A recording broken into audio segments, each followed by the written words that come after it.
Other interesting business news, you have Nike stock. Well, it drops like a rock after reducing their 2025 projection. It's not good to say the least.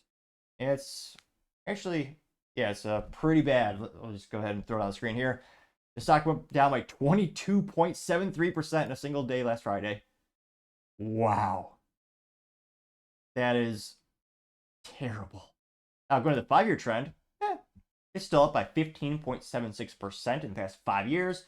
Past 1 year, though, they're down 33.32%. Again, it's currently trading for $75.37 per share. It doesn't look like there's a dividend yield, so disappointingly enough, not much incentive to keep it. My 3 cents. Again, not financial advice. It looks like their 1 year to date is down 11.6%. Next month, it's actually increased by 2.38%.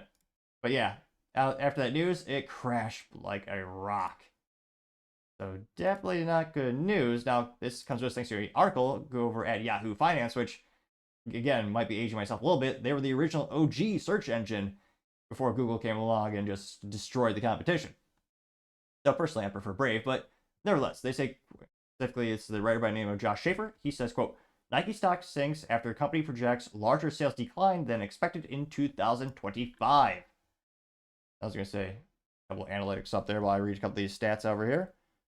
At least you got something better than just my ugly mug to look at on the screen.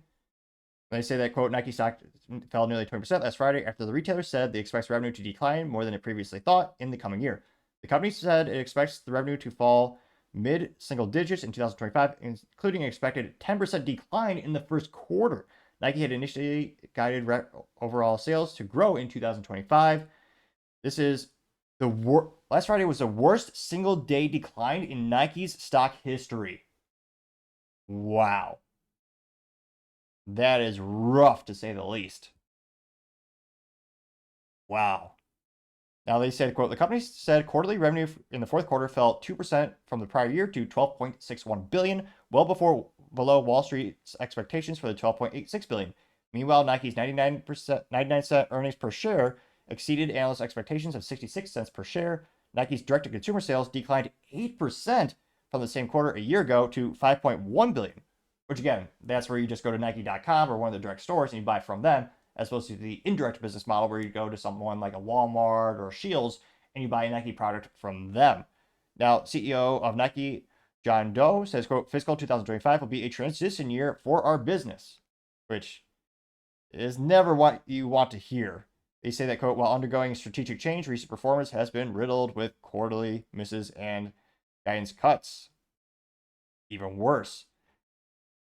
So, again, one of those things where this is the downside of selling a luxury product and then a fitness product in America, which, like statistically speaking, most Americans are obese and do not exercise. That is a huge cultural and health issue in the United States.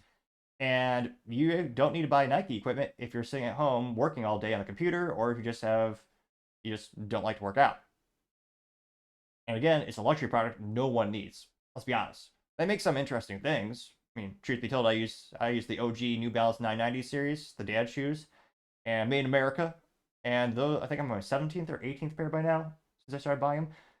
Let's just say they're darn near bulletproof in quality, because I've been cycling that model for years. But nevertheless, there's no fitness equipment you buy through Nike that you can't buy through generic Walmart brand.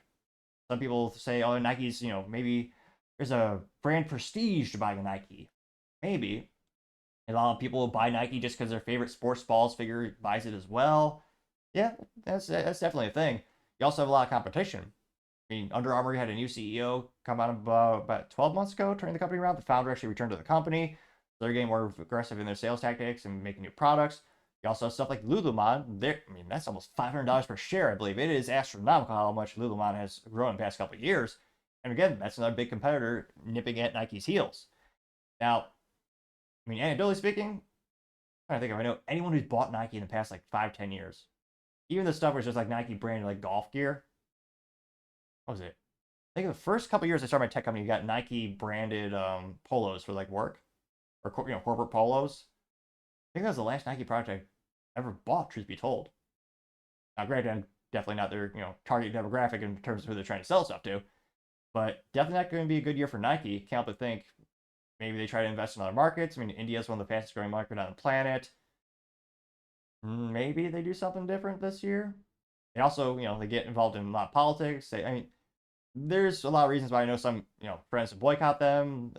So definitely not good things for Nike. And it looks like, again, luxury products are the first thing to cut when it comes to the family budget or just our personal budgets, during hard times.